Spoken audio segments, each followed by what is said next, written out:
¿Alimentación y nutrición son lo mismo?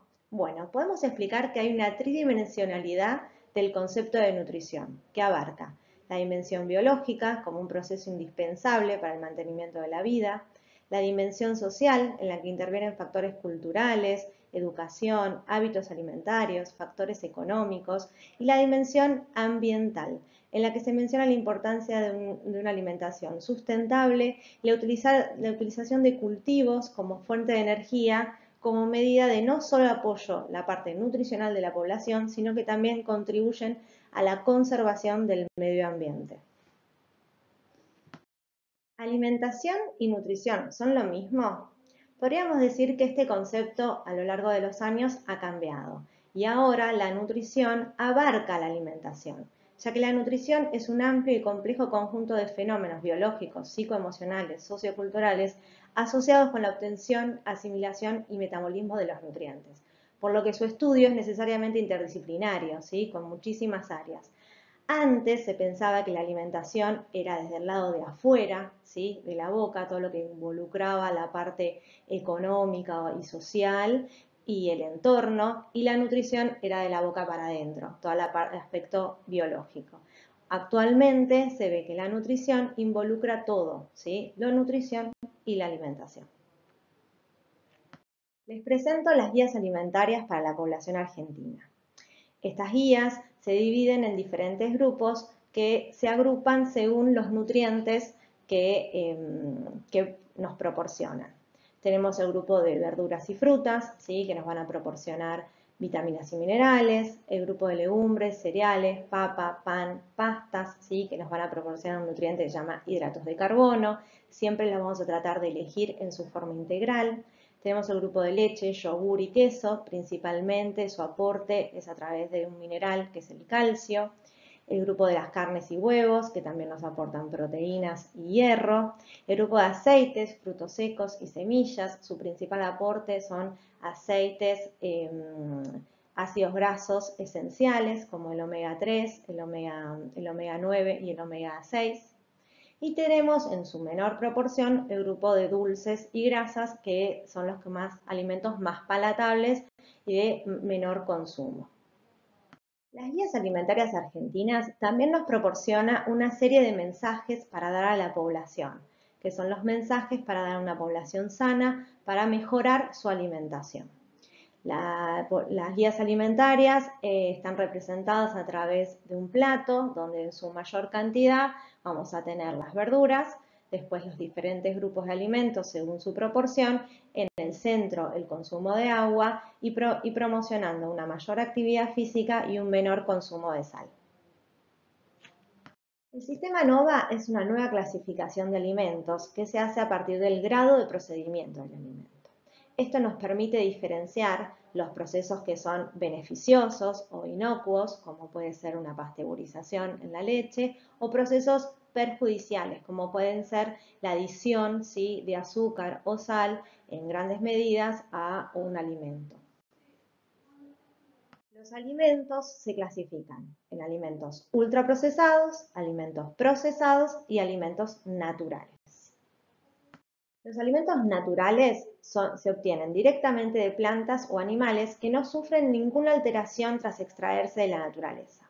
Los alimentos mínimamente procesados son alimentos naturales que se han sometido a un procedimiento sin la adición de sal, azúcar, aceite o grasas ni otro tipo de sustancias. Algunos ejemplos pueden ser verduras y frutas, jugos de frutas sin adicionar de azúcar, frutos secos, semillas, legumbres, leche fluida, granos enteros, carnes, frutas y verduras. Lo importante de destacar de este grupo es que hay que aumentar su consumo. Los alimentos procesados son los que se le ha añadido algún ingrediente, sal, azúcar o alguna otra sustancia para hacerlos más duraderos. Podríamos dividirlos en dos grupos, los alimentos que han hecho la industria y los alimentos que hacemos en casa caseros, ¿sí?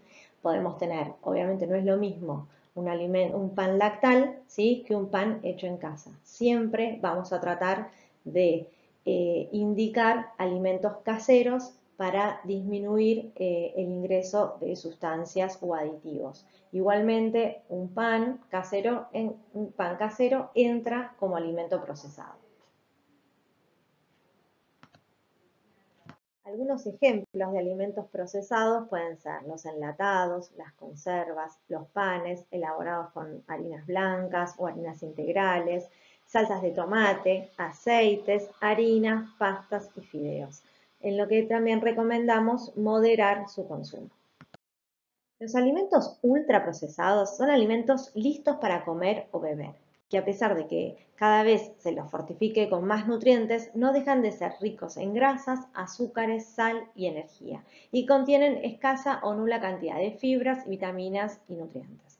Estos alimentos ultraprocesados sí inciden en nuestra salud, y el alto consumo de estos alimentos nos puede llevar a determinadas patologías. Estos alimentos son los que están listos para consumir y tienen altos porcentajes, sobre todo, de azúcar, grasa y sal.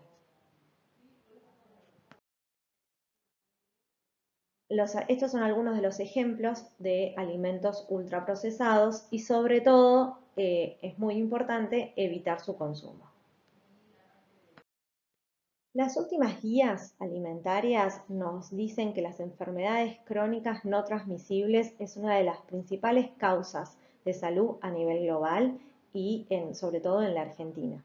Las enfermedades no transmisibles representan una de las mayores amenazas para la salud y el desarrollo de la humanidad, y especialmente en los países en vías de desarrollo. Uno de los principales factores de riesgo de las enfermedades no transmisibles es la alimentación inadecuada, junto con el consumo de tabaco, el consumo nocivo de alcohol y la inactividad física. Estas enfermedades son mayoritariamente prevenibles a través de las políticas públicas que controlen los factores de riesgo. La obesidad es una de las enfermedades crónicas no transmisibles que más incide en la salud. La obesidad se puede definir como una enfermedad crónica, pandémica, multifactorial, que se caracteriza por procesos fisiopatológicos que resultan en un aumento del tejido adiposo disfuncional, lo que lo asocia con múltiples comorbilidades y con un aumento de la mortalidad.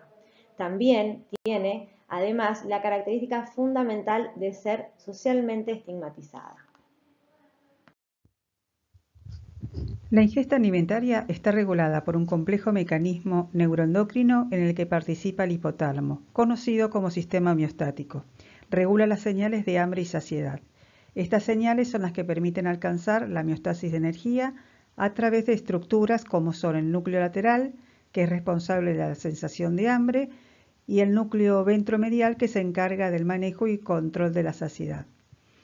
Estas señales pueden ser a corto plazo, por ejemplo la colecistoquinina, que ocurre durante y justo después de la comida, y a largo plazo como la leptina.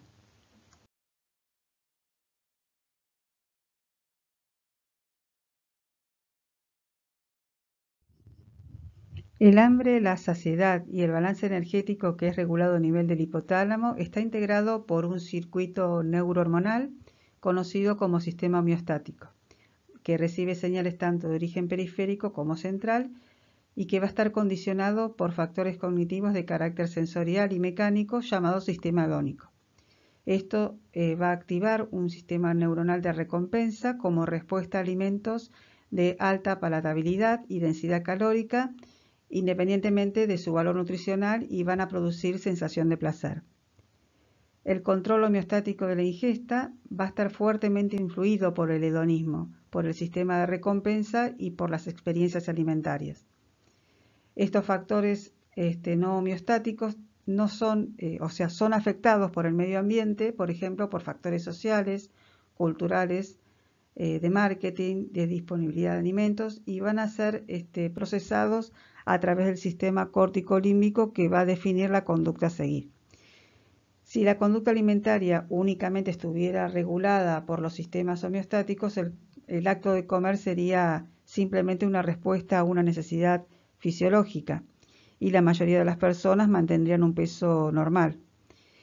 Pero este proceso de regulación del apetito en los humanos es mucho más complejo.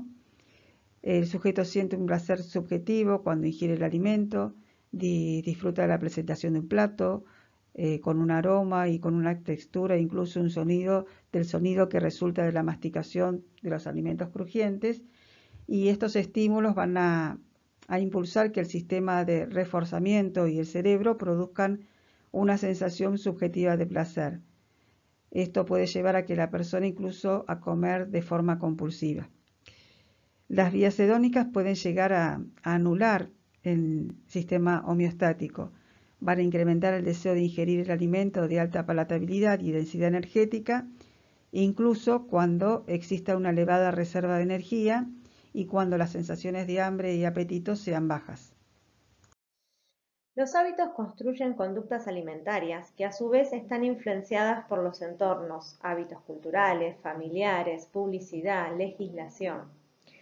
El hambre, tanto como la saciedad, se encuentran regulados por el sistema homeostático a nivel del hipotálamo, pero también se encuentran influenciados por el sistema hedónico. El hambre, definido como la sensación fisiológica que nace como una necesidad biológica de nutrientes, está en contraposición al apetito, que podría definirse como el antojo de comer o las ganas de comer un determinado alimento. Estas dos situaciones generan la conducta alimentaria. Si el paciente opta por el consumo de alimentos naturales o mínimamente procesados, el tejido adiposo tendrá un funcionamiento óptimo y colabora para lograr una ingesta autorregulada.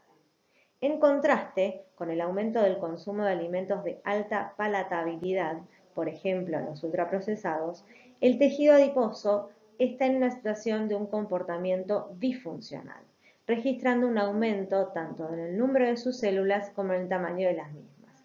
Y esto deviene en el proceso de inflamación que veremos en el núcleo 3. A través de los mensajeros químicos, este tejido endocrino regula la ingesta con efectos en el sistema homeostático del hipotálamo, ocasionando mayor ingesta o menor ingesta dependiendo de la situación. ¿Cuáles serían las estrategias de prevención? Las estrategias de prevención son los cambios de hábitos de estilo de vida, dieta, actividad física, evaluar el comportamiento alimentario que incluye a los factores cognitivos, emocionales, sociales, económicos, culturales y las propiedades organolépticas de los alimentos. Son algunos de los aspectos a tener en cuenta a la hora de comprender la conducta alimentaria.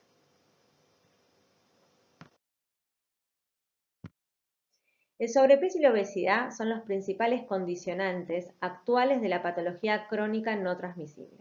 La adiposidad disfuncional se relaciona con el síndrome metabólico y en forma muy especial a la diabetes mellitus, como podemos ver en esta diapositiva. En este esquema podemos ver la expresión del adipocito estresada por el acúmulo excesivo de lípidos, las citoquinas involucradas y su rol causal en condiciones como la hipertensión, dislipemia, diabetes tipo 2, arteriotrombosis y activación de procesos como inflamación, proliferación y coagulación, los cuales están involucrados en la aterogénesis y posiblemente en las etiologías de la neoplasia.